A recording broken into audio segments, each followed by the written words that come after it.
إن الحمد لله نحمده ونستعينه ونستغفره ونعوذ بالله من شرور أنفسنا وسيئات أعمالنا من يهده الله فلا مضل له ومن يضلل فلا هادي له وأشهد أن لا إله إلا الله وحده لا شريك له وأشهد أن محمدا عبده ورسوله يا أيها الذين آمنوا اتقوا الله حق تقاته ولا تموتن إلا وأنتم مسلمون يا أيها الناس اتقوا ربكم الذي خلقكم من نفس واحدة وخلق منها زوجها وبث منهما رجالا كثيرا ونساء واتقوا الله الذي تساءلون به والأرحام إن الله كان عليكم رقيبا يا أيها الذين آمنوا اتقوا الله وقولوا قولا سديدا يصلح لكم أعمالكم ويغفر لكم ذنوبكم ومن يطع الله ورسوله فقد فاز فوزا عظيما أما بعد.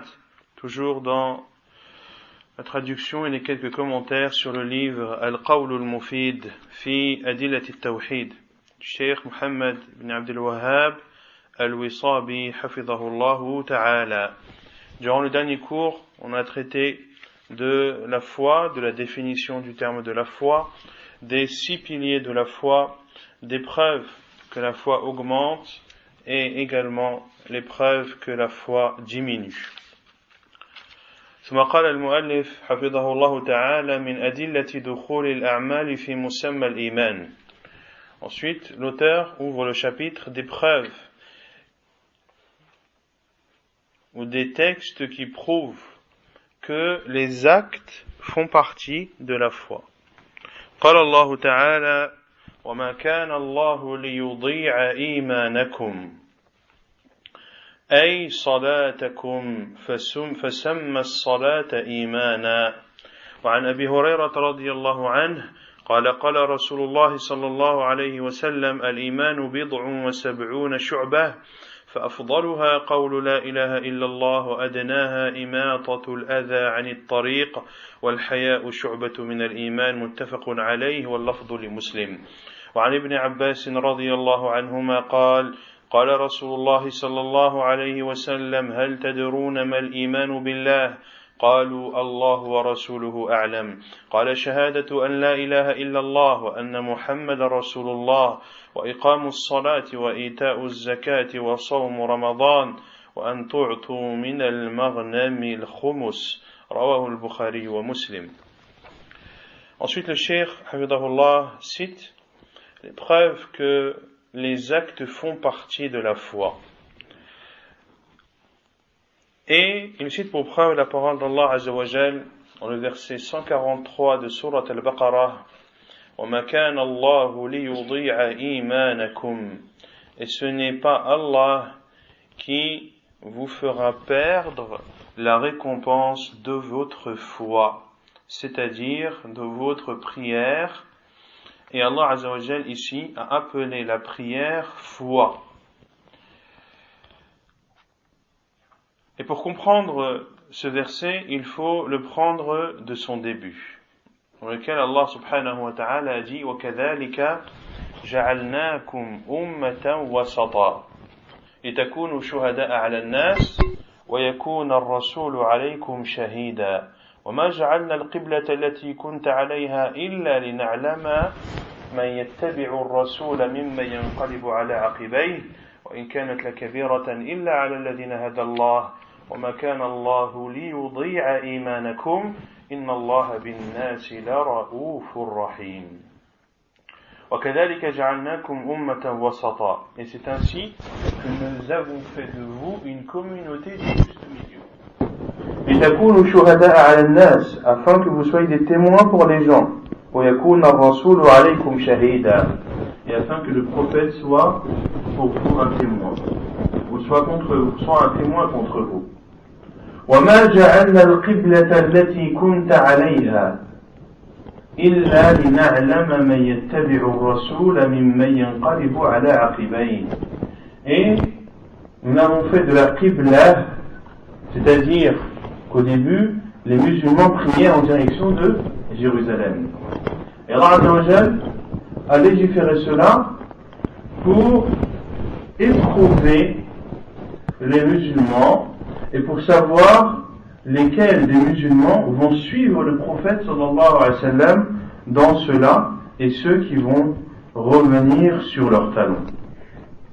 Et c'est ensuite qu'Allah Azza wa Jalla a dit وَمَا كَانَ اللَّهُ لِيُضِيعَ إِيمَانَكُمْ, et ce n'est pas Allah qui vous fera perdre la récompense de votre foi, c'est-à-dire de vos prières. Et Cheikh Sa'di rahimahullah a dit وَمَا كَانَ اللَّهُ لِيُضِيعَ إِيمَانَكُمْ بِتَقْدِيرِهِ لِهَذِهِ الْمِحْنَةِ أَوْ غَيْرِهَا. Et Allah, comme le dit Cheikh Sa'di, lorsqu'Allah Azza wa Jalla dit et Allah, et ce n'est pas Allah qui vous fera perdre la récompense de votre foi, c'est-à-dire lorsqu'il a décrété cette épreuve pour vous. ودخل في ذلك من مات من المؤمنين قبل تحويل الكعبة. Et entre dans ce verset ceux parmi les croyants qui sont morts avant que la direction de la prière ne soit finalement demandée, ou que la direction ne soit finalement celle de la Mecque. Donc ceux qui sont morts avant que Allah Azza wa Jalla n'ordonne à son envoyé sallallahu alayhi wa sallam de prier en direction de la Mecque, est-ce que leur prière est diminuée, ou est-ce que Allah Azza wa Jalla ne les récompensera pas pour toutes ces prières qu'ils ont faites en direction de Jérusalem? La réponse est oui, Allah Azza wa Jalla les récompensera, car ils ont obéi au prophète sallallahu alayhi wa sallam à ce moment, et ils ont obéi à Allah subhanahu wa ta'ala au moment où il fallait lui obéir. فإن الله لا يضيع إيمانهم لكن لكون أنهم امتثلوا أمر الله وطاعة رسوله صلى الله عليه وعلى آله وسلم في كل الوقت. Et Allah Azza wa Jalla ne peut et ne fera pas perdre la récompense de ceux-là, car ils ont obéi à l'ordre d'Allah et à l'ordre de son prophète sallallahu alayhi wa sallam. Et l'obéissance d'Allah et de son envoyé, c'est une obéissance de tout instant.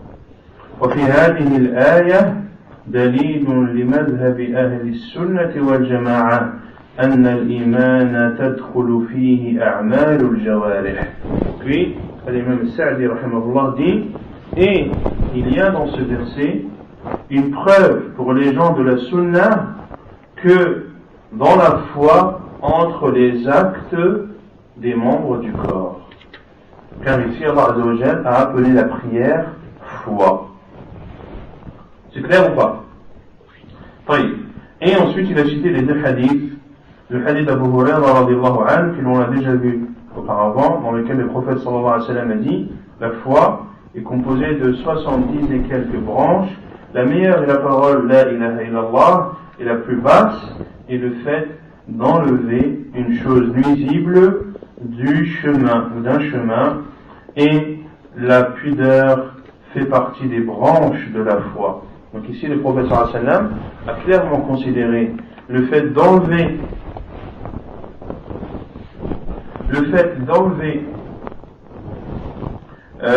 une chose nuisible du chemin comme étant ou comme faisant partie de la foi, et ceci est un acte.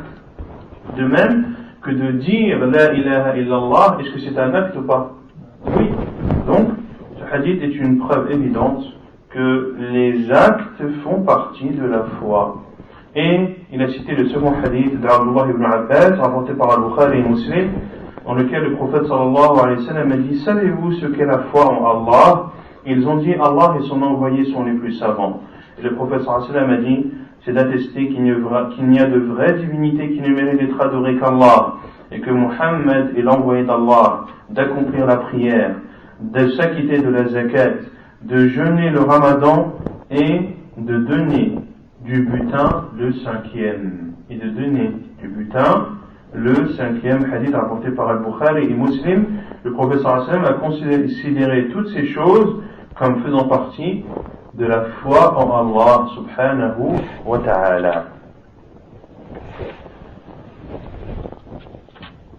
ثم قال المؤلف حفظه الله فتوى اللجنة الدائمة للإفتاء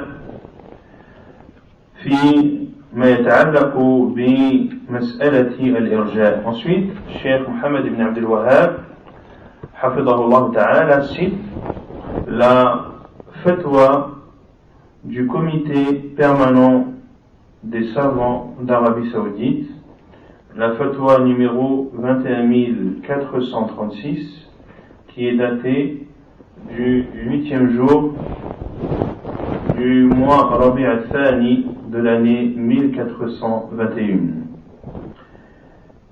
Et il cite la fatwa dans sa totalité. La fatwa qui est celle-ci: Alhamdulillah wa salatu wa salamu ala man la nabiyya ba'dah wa ba'd. فقد اطلعت اللجنة الدائمة للبحوث العلمية والإفتاء على ما ورد إلى سماحة المفتي العام من عدد من المستفتين المقيد استفتاءاتهم بالأمانة العامة لهيئة كبار العلماء. Donc, Alhamdulillah, la louange appartient à Allah et que le salut et la prière d'Allah soient sur celui dont il n'y a pas de prophète après lui, qui est Muhammad sallallahu alayhi wa sallam. Ensuite, le comité permanent des recherches scientifiques et de l'IFTA a vu ou a pris en considération toutes les questions qui ont été posées au Mufti général de l'Arabie Saoudite dans plusieurs questions envoyées. Et ensuite, il cite l'ensemble des questions avec leur numéro. Ils disent وقد سأل المستفتون أسئلة كثيرة مضمونها. Et ceux qui ont posé les questions en ont posé plusieurs, dont voici le résumé. ظهرت في الآونة الأخيرة فكرة الإرجاء بشكل مخيف وانبرأ بترويجها عدد كثير من الكتاب. Est apparue dernièrement une pensée ou la pensée de l'irja, et ceci se répand d'une façon qui est grave et diffuse cette pensée beaucoup d'auteurs de livres. يعتمدون على نقولات مبتورة من كلام شيخ الإسلام ابن تيمية رحمه الله.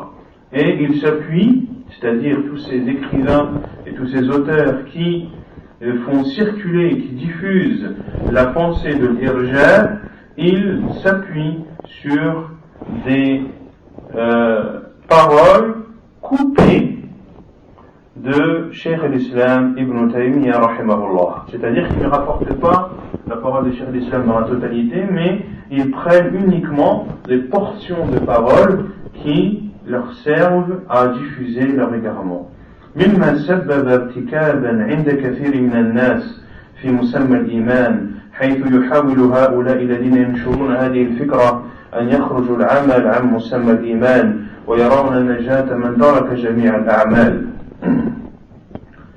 Ce qui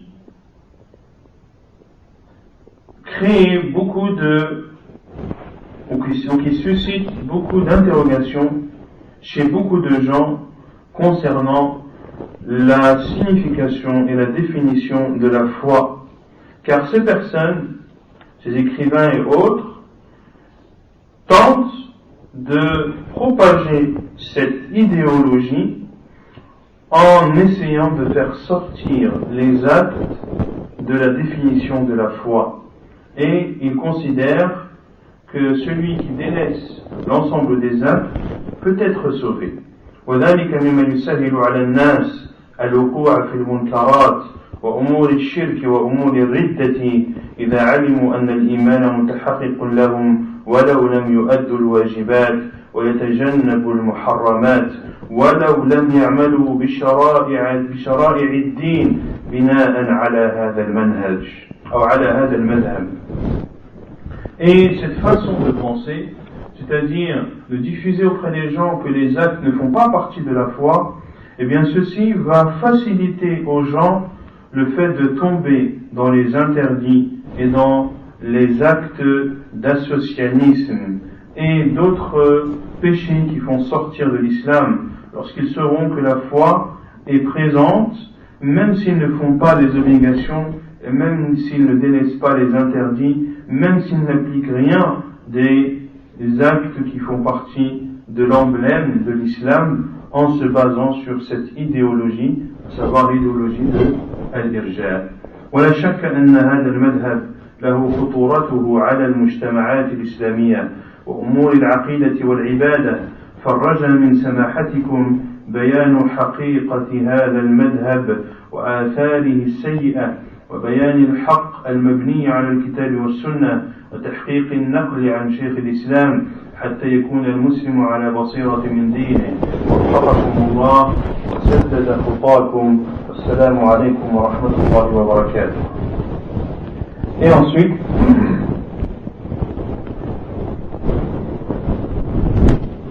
dans la question, il a été dit, il n'y a pas de doute que cette idéologie a sa dangerosité vis-à-vis des civilisations musulmanes, un danger dans leur foi, dans leurs adorations, et nous demandons à votre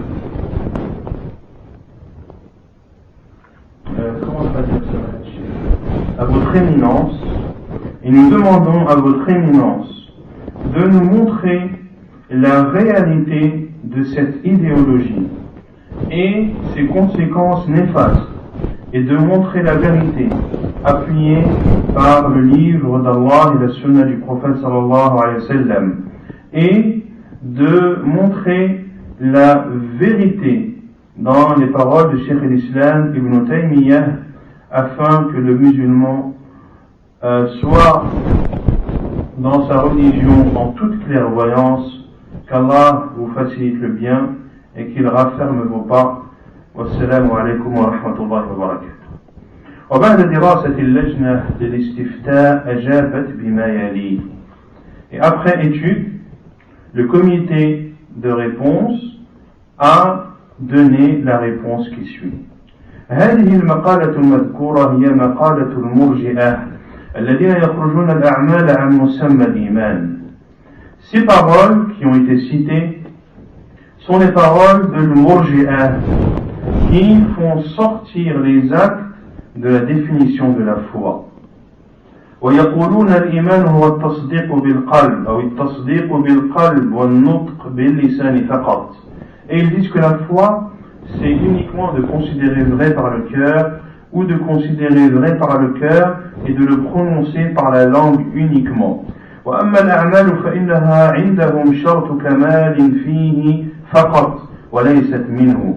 Et chez eux, c'est-à-dire chez le Murji'ah, les actes ne sont chez eux qu'une condition de perfection. C'est-à-dire que si tu fais les actes d'adoration, eh bien, cela ne va que parfaire ta foi, mais ne la remettra pas en cause. Et que les actes ne font pas partie de la définition de la foi. فمن صدق بقلبه ونطق بلسانه فهو مؤمن كامل الإيمان عندهم. Celui donc qui croit avec son cœur et qui prononce avec sa langue, il est chez eux un croyant qui a la foi complète. ولو فعل ما فعل من ترك الواجبات وفعل المحرمات. Même s'il fait tout ce qu'il fait comme délaissement des obligations et comme accomplissement des interdits. ويستحق دخول الجنة ولو لم يعمل خيرا قط. Et qu'il mérite l'entrée au paradis même s'il n'a jamais fait de bien. ولزم على ذلك الضلال لوازم باطلة منها حصر الكفر بكفر التكذيب والاستحلال القلبي. Et de cette parole découlent d'autres égarements qui sont aussi faux. Parmi ces égarements, le fait de restreindre la mécréance à la mécréance de at-takdhib, c'est-à-dire du rejet, et de considérer licite par le cœur.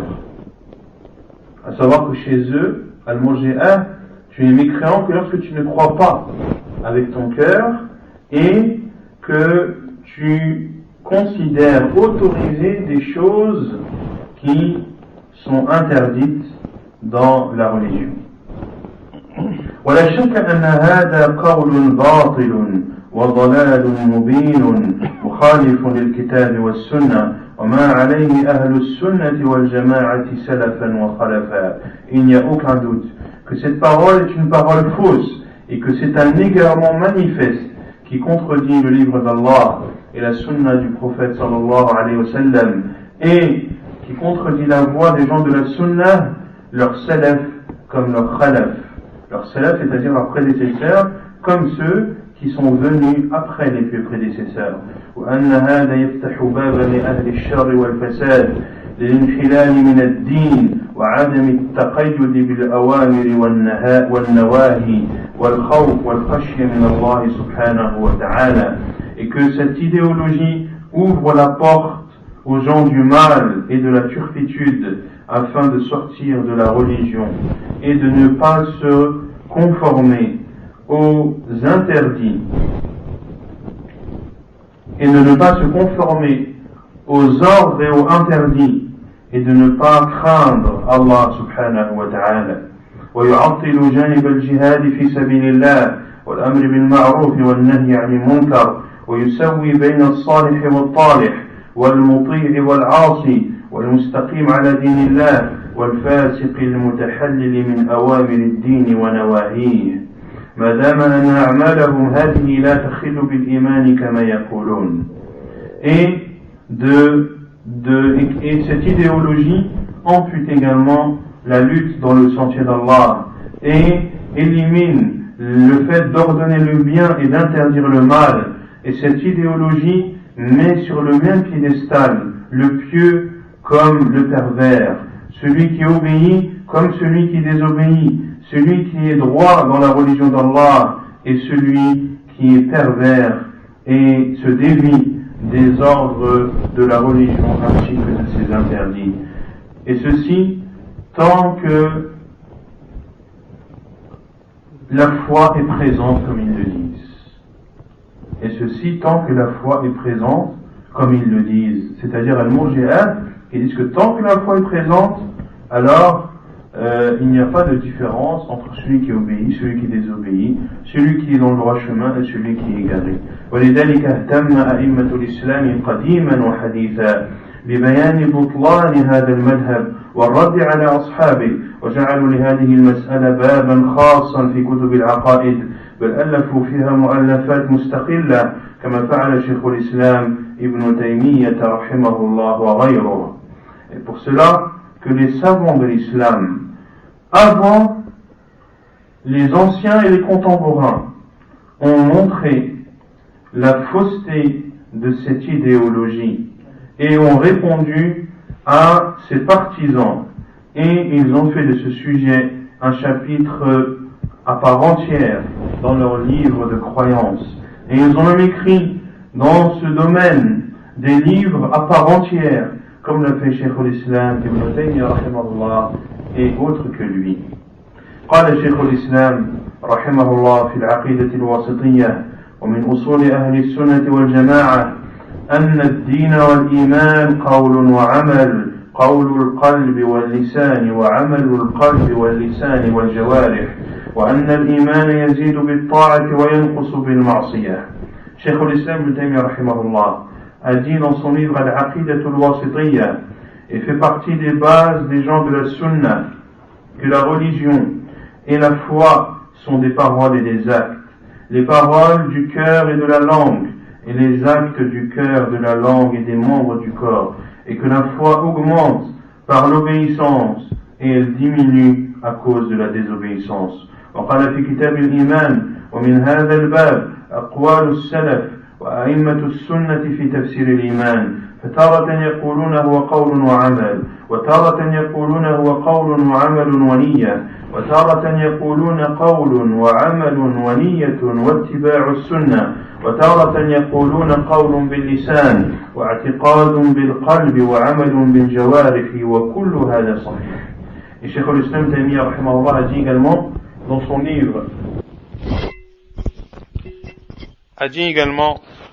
son livre Al-Iman,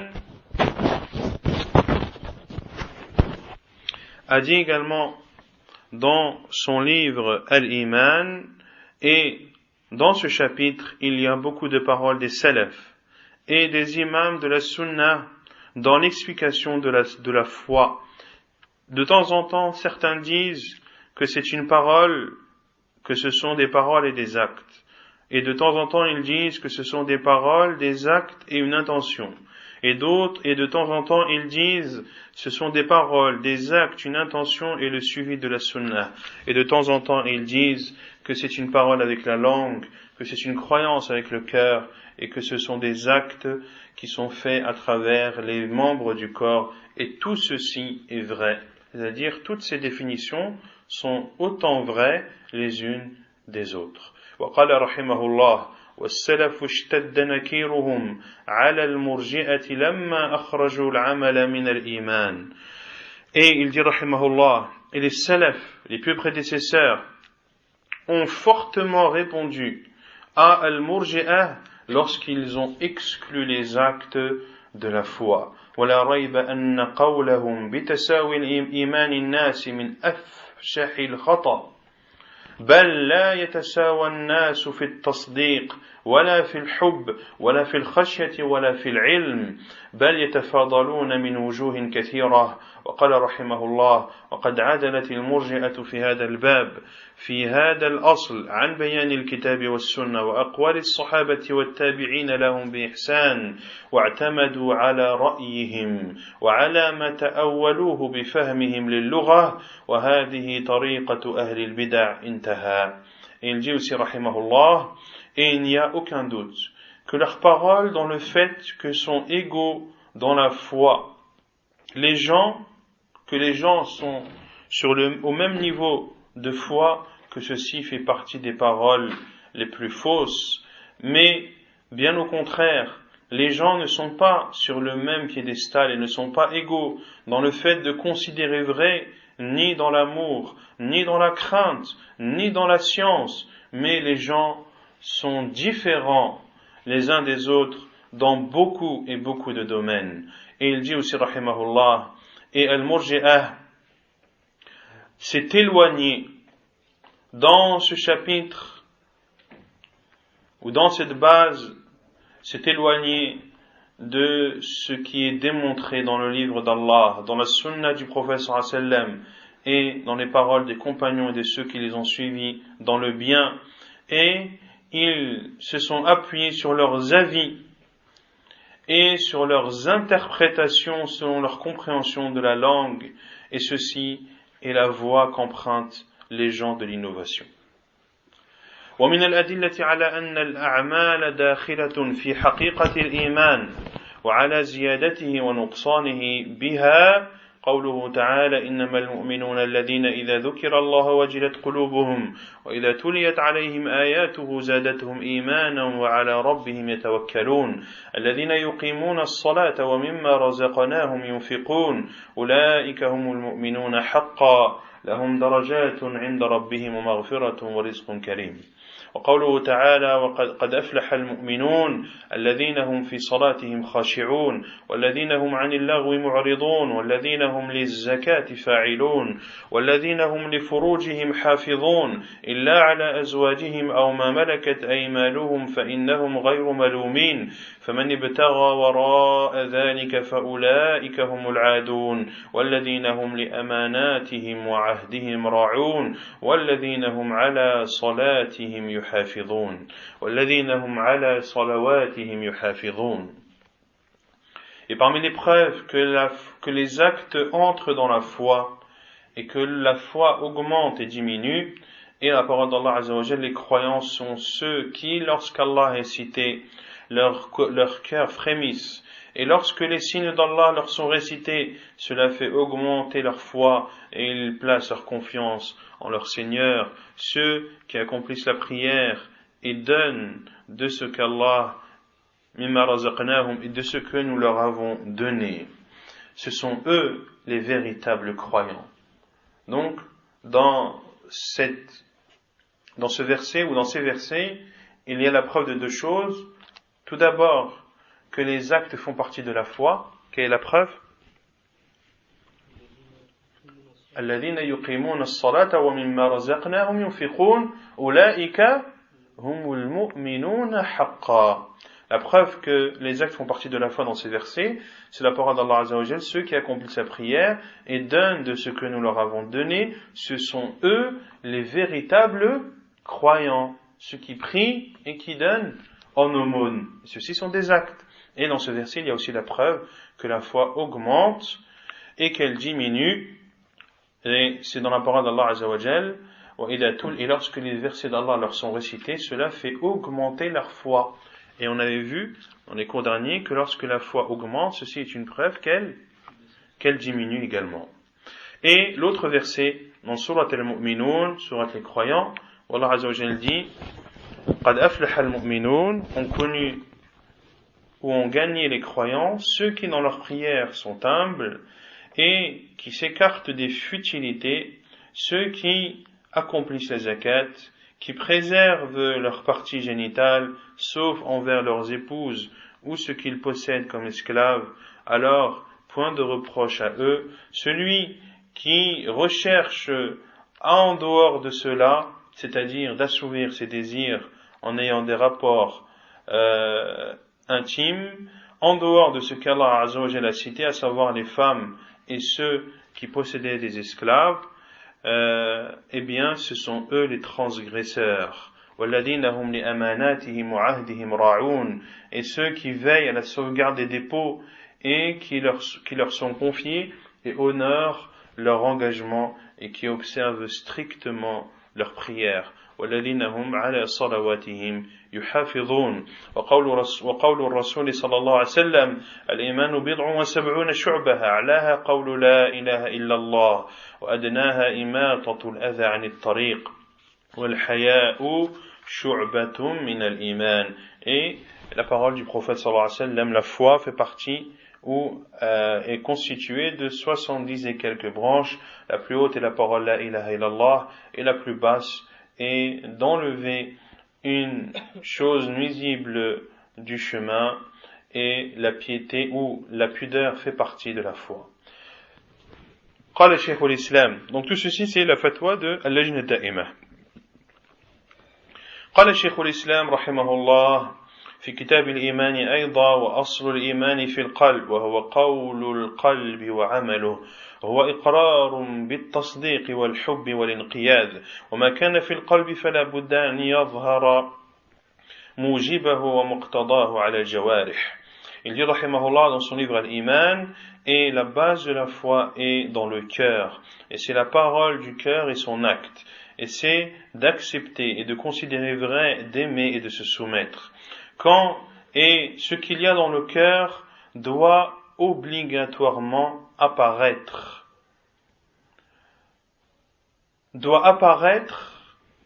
au niveau des membres du corps. وإذا لم يعمل بموجبه ومقتضاه دل على عدمه أو ضعفه. C'est-à-dire que la foi a des conséquences. Lorsque ta foi est véridique, il y a des conséquences que l'on a citées dans les cours précédents, et ces conséquences doivent apparaître et doivent être visibles à travers les membres du corps. Et celui qui ne met pas en pratique les conséquences directes de la foi, cela prouve deux choses, ou l'une de deux choses, soit qu'il n'a pas de foi dans son cœur, ou soit que sa foi est faible. ولهذا كانت الأعمال الظاهرة من موجب إيمان القلب ومقتضاه وهي تصديق لما في القلب ودليل عليه وشاهد له. Et ainsi, les actes apparents font partie des conséquences directes de la foi du cœur. Et c'est une véracité, est une preuve de véracité de ce qu'il y a dans le cœur. Et c'est également un témoin du cœur. C'est-à-dire que les actes des membres du corps sont un témoin de ce qu'il y a dans ton cœur.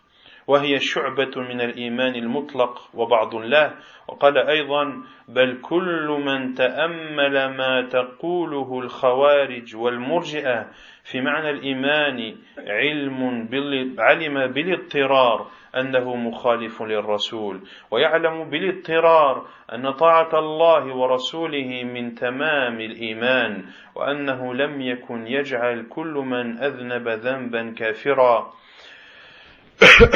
Et il dit aussi, rahimahullah, et celui qui réfléchit sur les paroles de l'Khawarij et de l'Murji'a, dans la signification de la foi, eh bien, il saura pertinemment que ces paroles sont contraires au prophète sallallahu alayhi wa sallam. Et il saura pertinemment que l'obéissance à Allah et à son envoyé font partie de la foi et font partie de ce qui complète la foi et de la foi complète, et que وأنه لم يكن يجعل كل من أذنب ذنبا كافرا, et il saura pertinemment que le prophète sallallahu alayhi wa sallam ne considérait pas tous ceux qui faisaient des péchés comme étant des non-musulmans.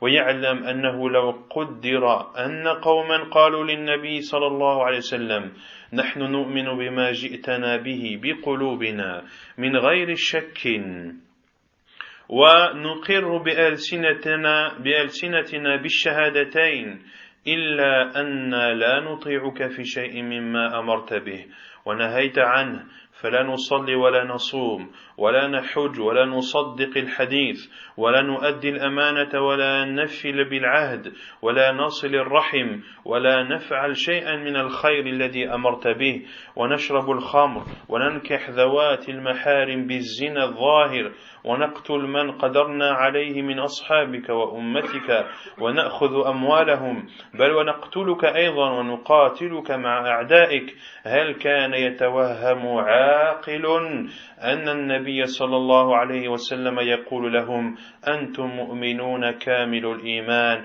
وأنتم أهل شفاعة يوم القيامة ويرجى لكم أن لا يدخل أحد منكم النار بل كل مسلم يعلم بالاضطرار أنه يقول لهم أنتم أكفر الناس بما جئت به ويضرب رقابهم إن لم يتوبوا من ذلك. انتهى. Et il continue, c'est-à-dire Cheikh al-Islam Ibn Taymiyyah rahimahullah, en disant, et il saurait, c'est-à-dire celui qui regarde, on a vu pertinemment les paroles de l'Khawarij et de l'Murji'ah, qui sont deux extrêmes. Al-Khawarij qui disent que celui qui fait un péché, c'est il sort de l'islam. Et Al-Murji'ah qui disent que c'est un croyant qui a la foi complète. Il dit, rahimahullah, et il saurait que si l'on supposait que des gens auraient dit au prophète sallallahu alayhi wa sallam, nous croyons en ce que tu as amené, avec nos cœurs, nous n'avons aucun doute, et nous attestons de cela avec nos langues en disant les deux shahadas, sauf que nous ne t'obéirons pas dans ce que tu ordonnes de faire et dans ce que tu interdis de faire. Nous ne prierons pas et nous ne jeûnerons pas, ni nous n'accomplirons le pèlerinage. Nous ne considérons, nous ne dirons pas la vérité dans nos paroles. Nous ne donnerons pas le dépôt à celui qui nous l'a confié. Nous ne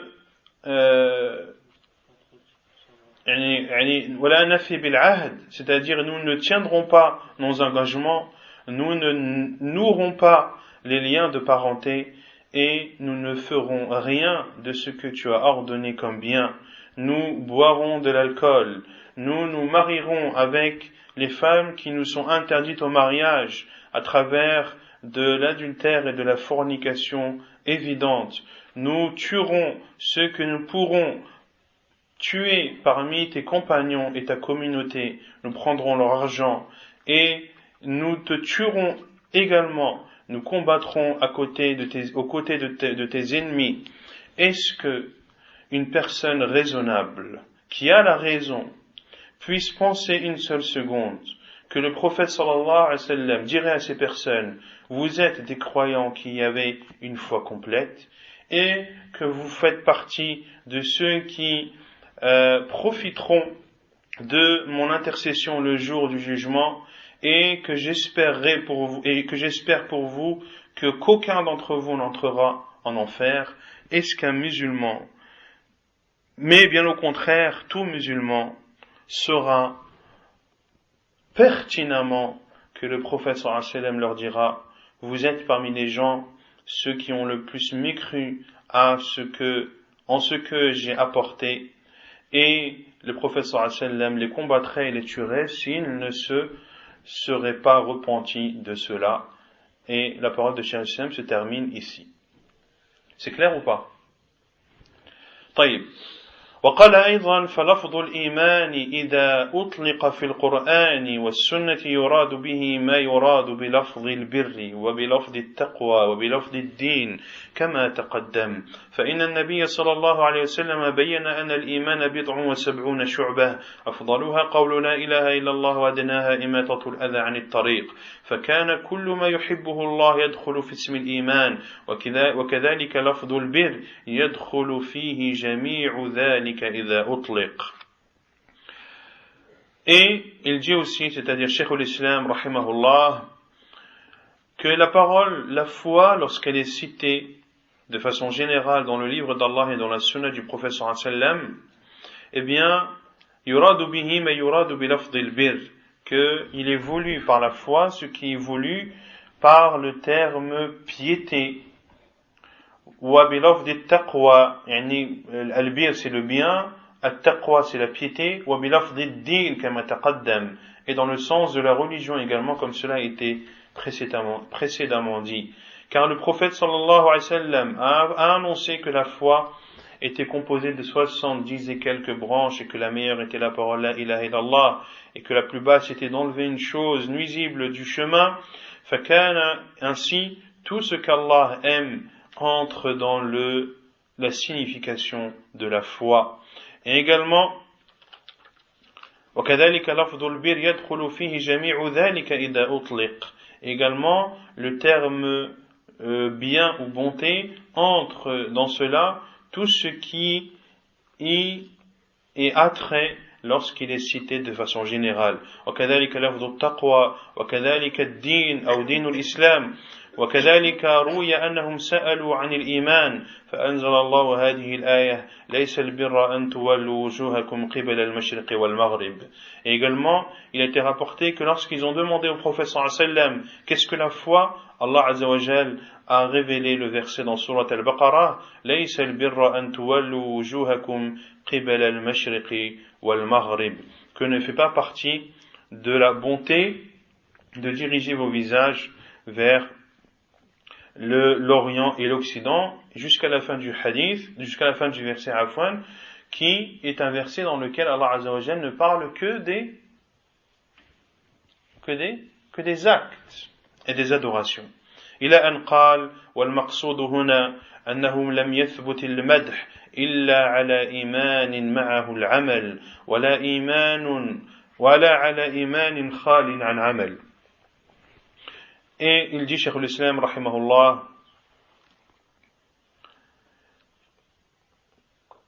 c'est-à-dire que l'on ne peut faire l'éloge de la foi que lorsqu'elle est accompagnée d'actes, et qu'on ne peut pas faire l'éloge d'une foi qui n'est pas accompagnée d'actes. فهذا كلام شيخ الإسلام في الإيمان ومن نقل عنه غير ذلك فهو كاذب عليه. Voici ce que Cheikh al-Islam Ibn Taymiyyah a dit sur la foi, et celui qui rapporte de lui autre que cela a menti à son sujet. Donc vous voyez clairement que Cheikh al-Islam Ibn Taymiyyah rahimahullah considère-t-il la foi, les actes comme faisant partie de la foi? Oui. Fermez la porte là. Nordine, barakallah. Je me disais qu'il faisait froid ici. Demain, Inch'Allah. وأما ما جاء في الحديث أن قوما يدخلون الجنة لم يعملوا خيرا قط فليس هو عاما لكل من ترك العمل وهو يقدر عليه وإنما هو خاص بأولئك لعذر منعه من العمل أو لغير ذلك من المعاني التي تلائم النصوص المحكمة وما أجمع عليه السلف الصالح في هذا الباب.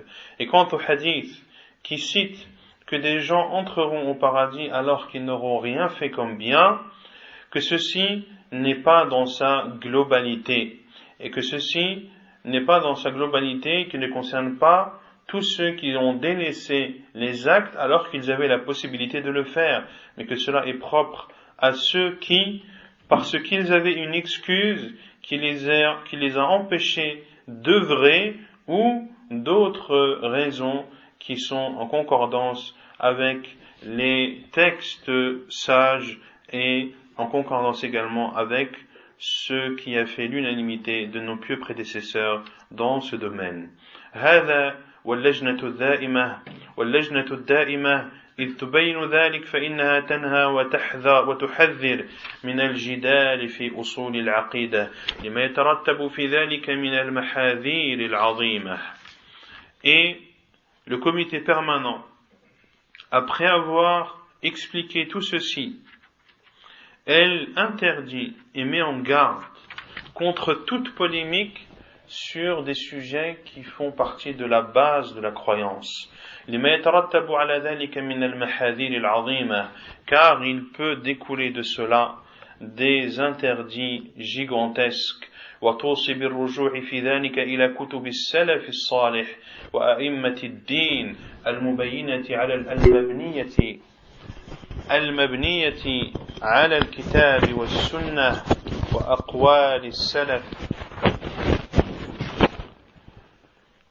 Et le comité permanent conseille à revenir dans ce sujet, c'est-à-dire de croyances et autres bien sûr, aux livres des pieux prédécesseurs et aux imams de cette religion qui sont basés sur le livre d'Allah et sur la sunnah ainsi que sur les paroles des salafs.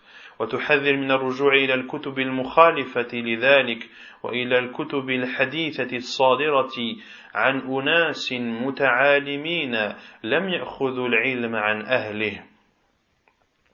Et également, elle met en garde, le comité met en garde, le comité des savants met en garde contre le fait de revenir à des livres qui contredisent cela et aux livres nouveaux, récents, contemporains, qui proviennent et émanent de gens qui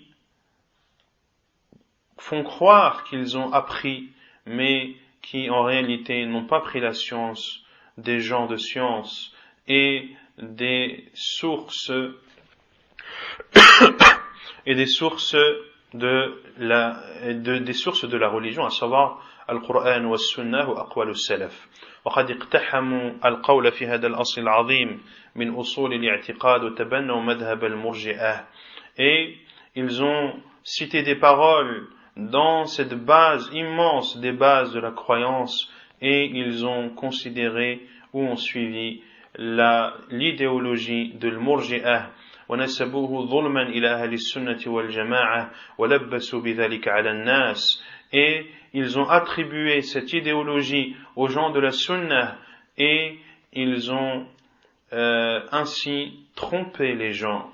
وغزروه عدوانا بالنقل عن شيخ الإسلام ابن تيمية وعززوه عدوانا بالنقل عن شيخ الإسلام ابن تيمية رحمه الله وغيره من أئمة السلف بالنقول المبتورة وبمتشابه القول وعدم رده إلى المحكم من كلامهم.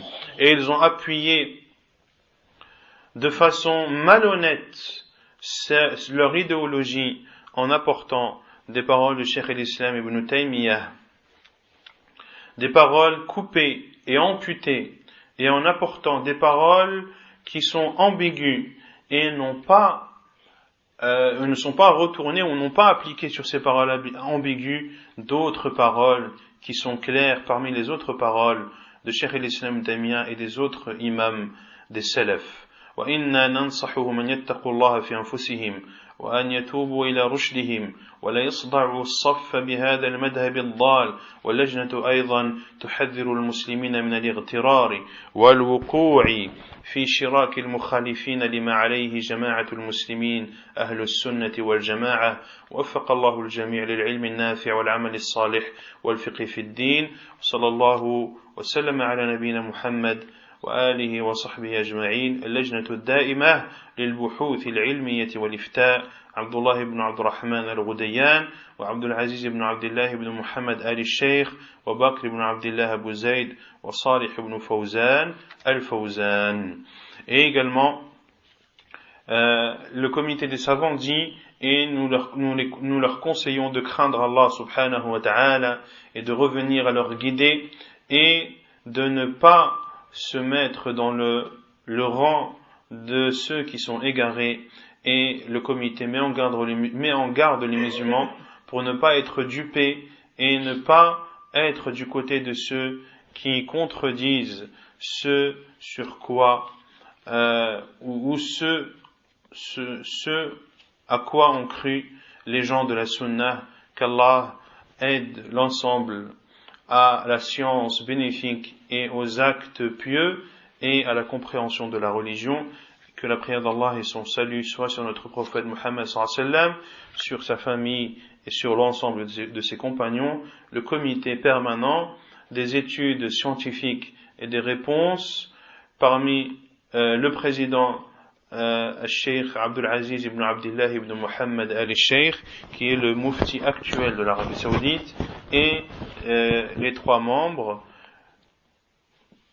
Cheikh Abdullah ibn Abdurrahman al-Ghudayyan wa Cheikh Bakr ibn Abdullah Abu Zayd rahimahullah ta'ala, wa Salih ibn Fawzan al-Fawzan wa Cheikh Salih ibn Fawzan al-Fawzan hafidahullah ta'ala.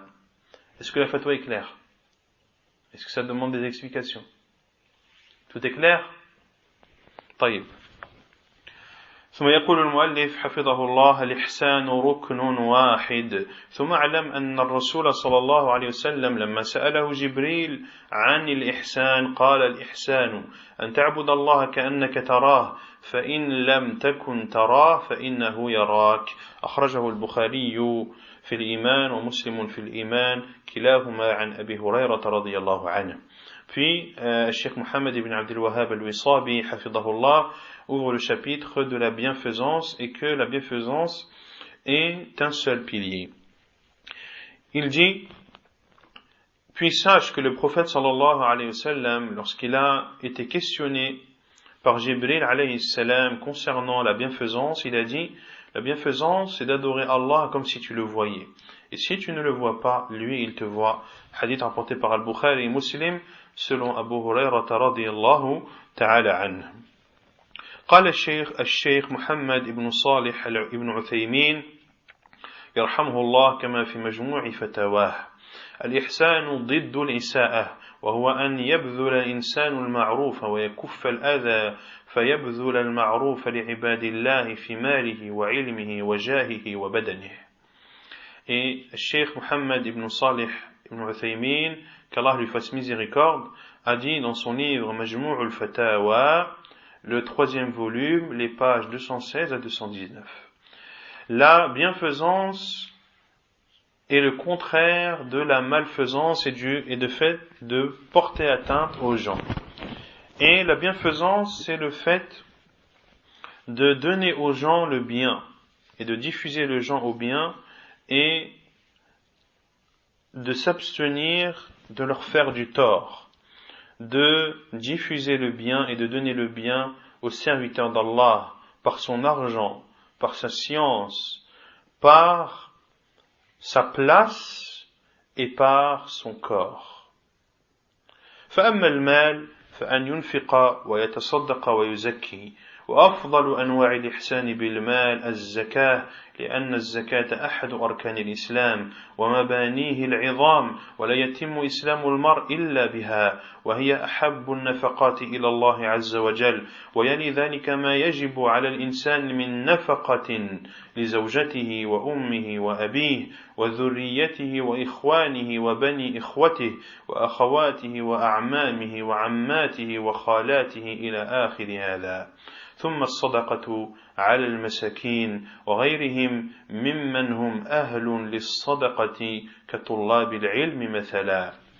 Quant au fait de faire le bien par son argent, il dit, c'est-à-dire Cheikh Ibn Uthaymin rahimahullah, c'est le fait de dépenser, de donner en aumône et de s'acquitter de la zakat.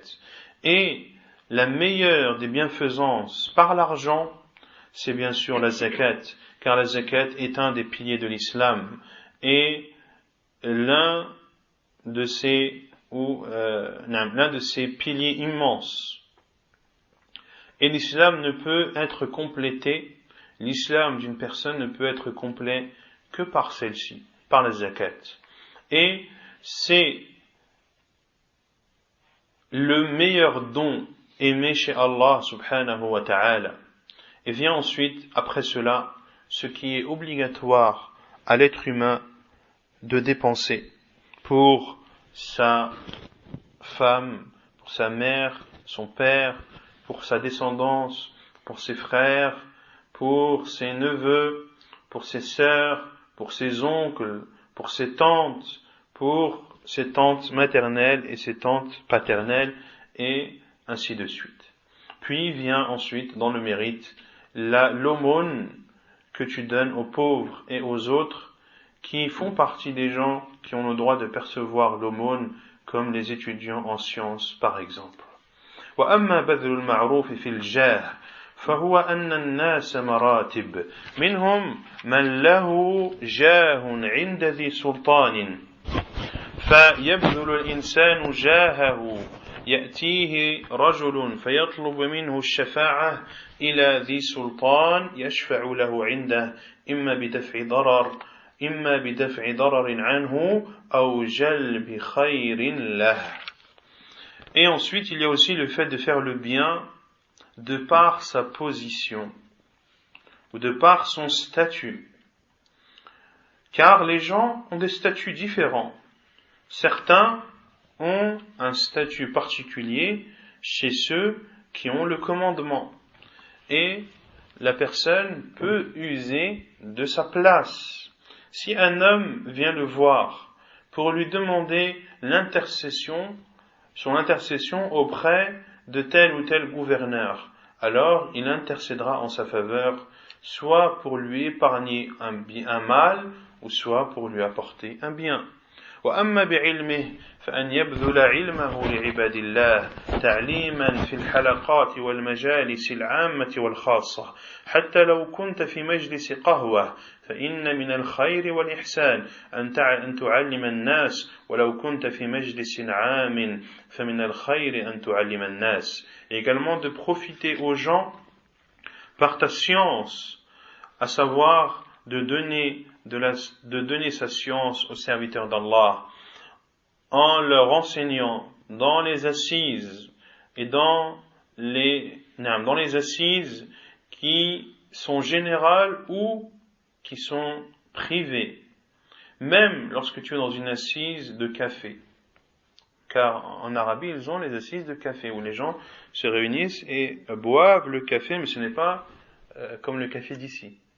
C'est un café arabe et ils se réunissent pour le boire accompagné de dattes, etc. Donc il faut enlever cette idée de café dans le bistrot, etc. Et car fait partie du bien et de la bienfaisance d'enseigner les gens. Et lorsque tu es dans une assise générale, eh bien, il fait partie du bien d'enseigner aux gens. ولكن استعمل الحكمة في هذا الباب فلا تثقل على الناس حيث كلما جلست مجلسا جعلت تعظهم وتتحدث إليهم لأن النبي صلى الله عليه وسلم كان يتخولهم بالموعظة ولا يكثر لأن النفوس تأسم وتمل فإذا ملت كلت وضعفت وربما تكره الخير لكثرة من يقوم ويتكلم. Mais tu dois user, lorsque tu enseignes aux gens, tu dois user de la sagesse et de ne pas être lourd pour les gens, de telle sorte qu'à chaque fois que tu es assis avec eux, eh bien, que tu leur parles et que tu les exhortes. Car le prophète sallallahu alayhi wa sallam choisissait, lorsqu'il faisait des exhortations, il ne le faisait pas de façon abusée ou de façon trop fréquente, car les âmes sont amenées à se lasser. Et lorsqu'une âme se lasse, eh bien, elle se décourage, elle s'affaiblit et elle peut aussi détester le bien, car il y aurait trop de personnes qui parleraient. وأما الإحسان إلى الناس في البدن فقد قال النبي صلى الله عليه وسلم وتعين الرجل في دابته فتحمله عليها أو ترفع له عليها متاعه صدقة فهذا رجل تعينه تحمل متاعه معه أو تدله على طريق أو ما أشبه ذلك كل ذلك من الإحسان هذا بالنسبة للإحسان إلى عباد الله. Et il y a également le fait d'être bienfaisant vers les gens par son corps. Ainsi le prophète sallallahu alayhi wa sallam a dit et d'aider un homme à monter sur sa monture ou à faire monter sur celle-ci c'est sa marchandise. Ceci est considéré comme une aumône. Ainsi, un homme que tu aides à monter ses courses ou sa marchandise, ou un homme à qui tu montres le chemin ou autre chose semblable, tout ceci fait partie de la bienfaisance. Ceci concerne la bienfaisance envers les serviteurs d'Allah. وَأَمَّا بِالنِّسْبَةِ لِلْإِحْسَانِ فِي عِبَادَةِ اللَّهِ Et concernant la bienfaisance dans l'adoration d'Allah. فأن تعبد الله كأنك تراه كما قال النبي صلى الله عليه وسلم وهذه العبادة أي عبادة الإنسان ربه كأنه يراه عبادة طلب وشوق وعبادة الطلب والشوق يجد الإنسان من نفسه حاثا عليها لأنه يطلب هذا الذي يحبه فهو يعبده كأنه يراه فيقصده وينيب إليه ويتقرب إليه سبحانه وتعالى. Et quant à l'adoration d'Allah, quant à la bienfaisance dans l'adoration d'Allah, c'est le fait d'adorer Allah comme si tu le voyais, comme l'a dit le prophète sallallahu alayhi wa sallam. Et cette adoration, c'est-à-dire que l'être humain adore son Seigneur comme s'il le voyait, eh bien c'est une adoration de demande et de désir. Tu recherches à travers cette adoration le fait de te rapprocher d'Allah subhanahu wa ta'ala. Ainsi, celui qui adore Allah azza wa jal comme cela, eh bien, il va trouver en soi ce qui va le pousser et l'encourager à adorer Allah subhanahu wa ta'ala, car il sait qu'il va demander ce qu'il aime, à savoir de se rapprocher d'Allah subhanahu wa ta'ala. Ainsi il adore Allah comme s'il le voyait, il se repent à lui et se rapproche de lui subhanahu wa ta'ala. فإن لم تكن تراه فإنه يراك وهذه عبادة الهرب والخوف ولهذا كانت هذه المرتبة الثانية في الإحسان إذا لم تكن تعبد الله عز وجل كأنك تراه وتطلبه وتحث النفس للوصول إليه فاعبده كأنه هو الذي يراك فتعبده عبادة خائف منه هارب من عذابه وعقابه وهذه الدرجة عند أهل العبادة أدنى من الدرجة الأولى وعبادة الله تعالى سبحانه وتعالى هي كما قال ابن القيم رحمه الله وعبادة الرحمن غاية حبه مع ذل عابده هما ركنان. Et si tu ne le vois pas, alors lui il te voit. Si tu ne vois pas Allah, lui il te voit, et ceci est l'adoration de celui qui fuit et qui a peur. Et ainsi c'est le deuxième degré de la bienfaisance. Le premier degré de la bienfaisance, c'est d'adorer Allah comme si tu le voyais. Et le degré qui vient en dessous, c'est d'adorer Allah. Si tu ne le vois pas, lui il te voit. Si tu n'adores pas Allah comme si tu le voyais, et que tu lui demandais, et que tu encourages ton âme à se rapprocher de lui, subhanahu wa ta'ala, alors adore-le comme si c'était lui qui te voyait. Tu l'adoreras alors en craignant Allah Azza wa Jal, en ayant peur de lui et en se sauvant de son châtiment et de ses supplices. Et ce degré chez les gens de l'adoration est moindre que le premier degré. Et l'adoration d'Allah subhanahu wa ta'ala est, comme l'a décrit l'imam Ibn al-Qayyim rahimahullah, et l'adoration du tout miséricordieux, ghayatu hubbihi, c'est le summum de son amour. Ma'a dhulli 'abidihi huma ruknani, avec l'humilité de son serviteur, ceux-ci sont deux piliers.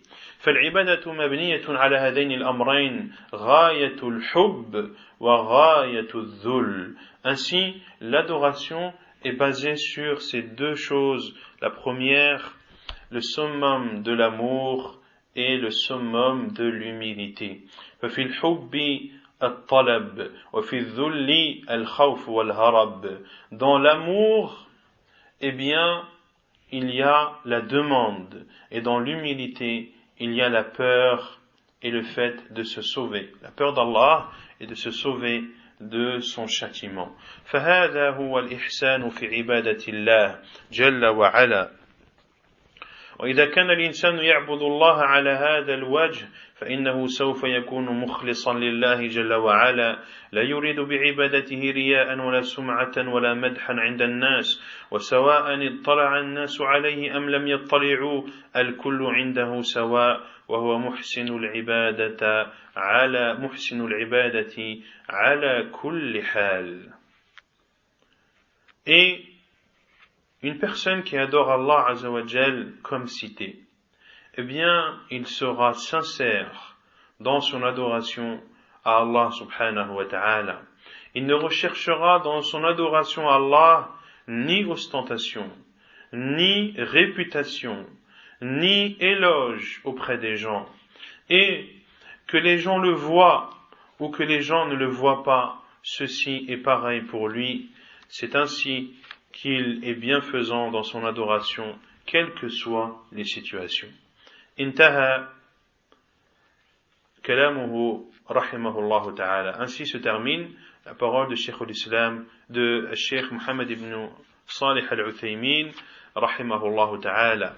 Puis Cheikh Mohammed ibn Abdul Wahhab al-Wisabi dit qultu wal khulasa, et je dis et en résumé, c'est-à-dire qu'il va résumer la parole ou les paroles qu'a dites Cheikh Mohammed ibn Salih al-Uthaymin rahimahullah ta'ala. قلت والخلاصة أن الإحسان ضد الإساءة, que la bienfaisance est le contraire du fait de faire du mal. وهو قسمان إحسان إلى الخلق وإحسان إلى عبادة الخالق. Et la bienfaisance est de deux sortes. Il y a la bienfaisance envers la créature et il y a la bienfaisance dans l'adoration du Créateur. فأما الأول وهو الإحسان إلى الخلق فإنه يكون في أربعة أمور. Quant à la première partie, qui est la bienfaisance envers les créatures, eh bien, il se divise en quatre. Al-mal, wal-jah, wal-ilm, wal-badan. Tu peux être bienfaisant envers les créatures par ton argent, par ta position, ta stature, ton statut, ta science et ton corps. وأما الثاني وهو الإحسان في عبادة الخالق فله مرتبتان. أولا أن تعبد الله كأنه تراه وهذه عبادة الطلب لرحمته وغفرانه. والثاني فإن لم تكن تراه فإنه يراك وهذه عبادة الهارب من عذابه ونيرانه. Et quant à la deuxième partie de la bienfaisance, c'est la bienfaisance dans l'adoration du Créateur. Et elle a deux degrés. Le premier degré, c'est d'adorer Allah comme si tu le voyais, et ceci est l'adoration de celui qui demande la miséricorde et le pardon d'Allah subhanahu wa ta'ala. Et le deuxième degré, si tu ne le vois pas, lui il te voit, et c'est l'adoration de celui qui se sauve de son châtiment et de son feu. Le feu de l'enfer, qu'Allah Azza wa Jalla nous en préserve. C'est clair sur l'ihsan? ونكتفي بهذا القدر وسبحانك اللهم وبحمدك أشهد أن لا إله إلا أنت أستغفرك وأتوب إليك